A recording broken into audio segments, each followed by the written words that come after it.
Hello friends, welcome to my channel. কেমন আছেন সবাই? আশা করি ভালো আছেন। তো আজ আমি আপনাদের তৈরি করে দেখাবো এগলেস স্পঞ্জ কেক। কোনো রকম ডিম ছাড়াই আমি আপনাদের এই এগলেস স্পঞ্জ কেকটি তৈরি করে দেখাবো। আপনারা যদি পরিমাণ সঠিক রেখেও পদ্ধতি সঠিক রেখে কেক তৈরি করেন, আপনাদের কেকটিও এইরকম স্পঞ্জি হবে। কোনো রকম ডিমের প্রয়োজন হবে না। ডিম ছাড়াই আপনারা এরকম স্পঞ্জ কেকটি তৈরি করে নিতে পারেন। তো আশা করছি আমার আজকের এই ভিডিওটি আপনাদের ভালো লাগবে। তাহলে চলুন স্টার্ট করা যাক।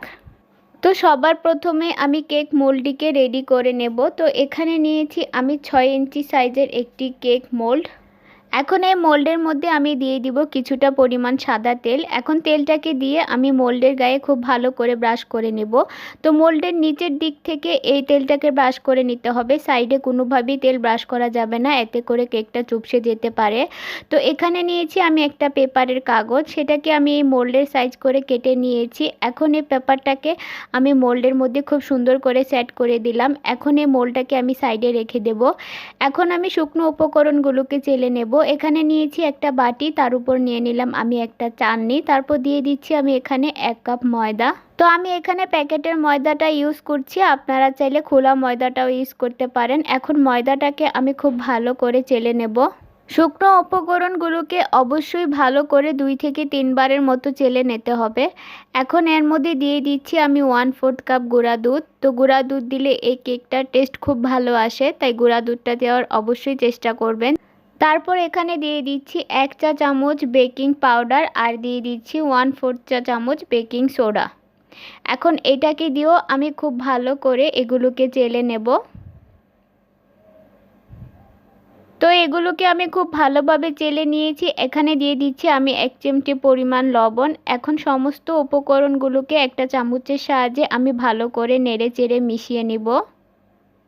সমস্ত উপকরণ আমি খুব ভালো করে নেড়েচেড়ে মিশিয়ে নিয়েছি। এখন এটাকে আমি সাইডে রেখে দেব। তো চুলায় একটি কড়াই বসিয়ে দিলাম, যে কড়াইতে আমি কেকটা বেক করব, আর তার মধ্যে দিয়ে দিলাম বালু। তো আপনাদের কাছে বালু না থাকলে আপনারা বালুর পরিবর্তে এখানে লবণও দিতে পারেন।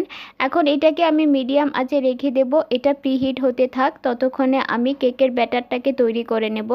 তো এখানে নিয়েছি আমি একটা বাটি, তার মধ্যে নিয়ে নিচ্ছি আমি 1/2 কাপ জাল করা লিকুইড দুধ। তো দুধটা কুসুম গরম অবস্থায় আছে, ঠিক এই পর্যায়ে দুধটাকে নিতে হবে। তারপর আমি এখানে দিয়ে দিচ্ছি 1 চা চামচ ভিনেগার। তো এখানে আমি বাটার মিল্ক তৈরি করে নেব, তাই কুসুম গরম অবস্থায় দুধটা দিয়ে তার মধ্যে 1 চামচ ভিনেগার দিয়ে এরকম নাড়াচাড়া করতে থাকবেন। কয়েক সেকেন্ডের মধ্যেই দেখবেন যে বাটার মিল্ক তৈরি হয়ে যাবে। তো দেখুন এখানে আমার বাটার মিল্ক খুব সুন্দরভাবে তৈরি হয়ে গিয়েছে। এখন আমি এর মধ্যে দিয়ে দিব তেল। এখানে দিয়ে দিচ্ছি 1/4 কাপ সয়াবিন তেল। তারপর এখানে আমি দিয়ে দিচ্ছি 1/2 কাপ চিনি, দিয়ে দিচ্ছি 1/2 চা চামচ ভ্যানিলা এসেন্স। তো এখানে আমি ফোস্টার ক্লার্কের ভ্যানিলা এসেন্সটা ইউজ করেছি। এখন সমস্ত উপকরণগুলোকে আমি একসাথে ভালো করে একটা স্প্যাচুলার সাহায্যে মিশিয়ে নেব। তো এটাকে এভাবে অনবরত নেড়ে চেড়ে মিশিয়ে দিতে হবে, যতক্ষণ না চিনিটা সম্পূর্ণ গলে যাচ্ছে ঠিক ততক্ষণ পর্যন্ত এটাকে এরকম নেড়ে চেড়ে মিশিয়ে দিতে হবে। তো এটাকে আমি খুব সুন্দরভাবে মিশিয়ে নিয়েছি, চিনিটা পুরোপুরি গলে গিয়েছে। এখন আমি শুকনো উপকরণগুলোকে মিশিয়ে নেব। তো শুকনো উপকরণগুলোকে আমি 2 থেকে 3 ধাপে দিয়ে মিশিয়ে নেব। একেবারে শুকনো উপকরণগুলোকে দেওয়া যাবে না, একটু একটু করে দিয়ে আলতো হাতে এগুলোকে মিশিয়ে নিতে হবে। তো শুকনো উপকরণগুলো মেশানোর সময় কোনোভাবে জুড়ে মেশানো যাবে না, তাড়াহুড়া করা যাবে না, হালকা হাতে নেড়ে চেড়ে এটাকে মিশিয়ে নিতে হবে। আর একইভাবে ঘুরিয়ে ঘুরিয়ে এটাকে মিশিয়ে নিতে হবে। তাড়াহুড়া করলে দেখা যাবে যে ব্যাটারটা সুন্দরভাবে মেশানো হয়ে যাবে, পরবর্তীতে যখন আপনারা কেক তৈরি করবেন কেকটা চুপসে যাবে। তো ব্যাটারটাকে আমি খুব সুন্দর করে মিশিয়ে নিয়েছি। আমার মনে হয়েছে ব্যাটারের ঘনত্বটা আরেকটু পাতলা হলে ভালো হবে, তাই এখানে আমি দিয়ে দিলাম 1 টেবিল চামচ লিকুইড দুধ।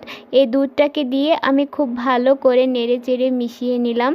তো এখন আমি আপনাদের ব্যাটারের থিকনেসটা দেখিয়ে দিচ্ছি, ঠিক এমন পর্যায়ে ব্যাটারের থিকনেসটা রাখতে হবে। তো ব্যাটারটা আমার সম্পূর্ণ রেডি হয়ে গিয়েছে। যে মোল্ডটা আমি রেডি করে রেখেছিলাম সেই মোল্ডের মধ্যে আমি ব্যাটারটাকে ঢেলে নিচ্ছি।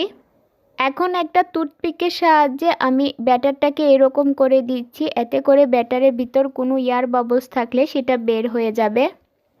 এখন কেকের এই মোল্ডটাকে আমি 3 থেকে 4 বার এরকম ট্যাপ করে দেব। তো এটা আবার সম্পূর্ণ রেডি হয়ে গিয়েছে। এখন আমি সরাসরি চুলায় চলে যাচ্ছি। চুলায় যে আমি প্রিহিট হওয়ার জন্য কড়াইটা বসিয়ে রেখেছিলাম সেটা খুব সুন্দরভাবে প্রিহিট হয়ে গিয়েছে। এখন এর মধ্যে আমি মোল্ডটাকে বসিয়ে এটাকে ঢাকনা দিয়ে ঢেকে দিলাম। 40 থেকে 45 মিনিটের মতো আমি এটাকে বেক করে নেব।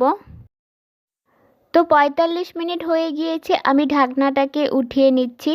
দেখুন কেকটা কত সুন্দর হয়েছে, কত সুন্দরভাবে কেকটা ফুলেছে আর কতটা নরম হয়েছে। এখন একটা টুথপিকের সাহায্যে আমি এটাকে চেক করে নিচ্ছি।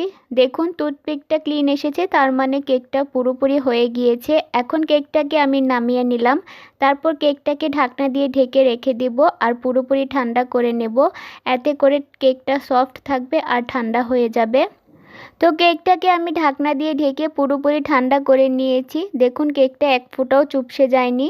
এখন কেকটাকে আমি মোল্ড আউট করে আপনাদের দেখাচ্ছি যে কেকটা কতটা নরম তুলতুলে আর স্পঞ্জি হয়েছে। আপনারাও বাসায় এই রকম ডিম ছাড়া স্পঞ্জ কেক তৈরি করে নিতে পারেন। শুধু পদ্ধতিটা ঠিক রাখতে পারলে আর পরিমাণগুলো সঠিক রাখলে আপনারাও এরকম স্পঞ্জ কেক খুব সহজে বাড়িতে বানিয়ে নিতে পারেন। দেখুন কতটা নরম তুলতুলে সফট হয়েছে। ডিম ছাড়া স্পঞ্জ কেক বানানো যে কতটা সহজ আপনারা তো নিজেই দেখতে পারলেন। তো কেকটাকে আমি আপনাদের কেটেও দেখাবো ভিতরটা কেমন নরম তুলতুলে আর স্পঞ্জ হয়েছে। যেহেতু আমি এটাকে ডেকোরেশন করব তাই এটাকে আমি এইভাবে কেটে নিচ্ছি। দেখুন কতটা জালি হয়েছে ভিতরে। তো আমার আজকের এই কেকের রেসিপিটি আপনাদের কেমন লেগেছে অবশ্যই আমাকে কমেন্ট বক্সে জানাবেন। ভিডিওটি ভালো লাগলে একটি লাইক দিবেন। আমার চ্যানেলে নতুন হয়ে থাকলে চ্যানেলটি সাবস্ক্রাইব করে আমার পাশে থাকবেন। আজকে এই পর্যন্তই। সবাই ভালো থাকবেন, সুস্থ থাকবেন।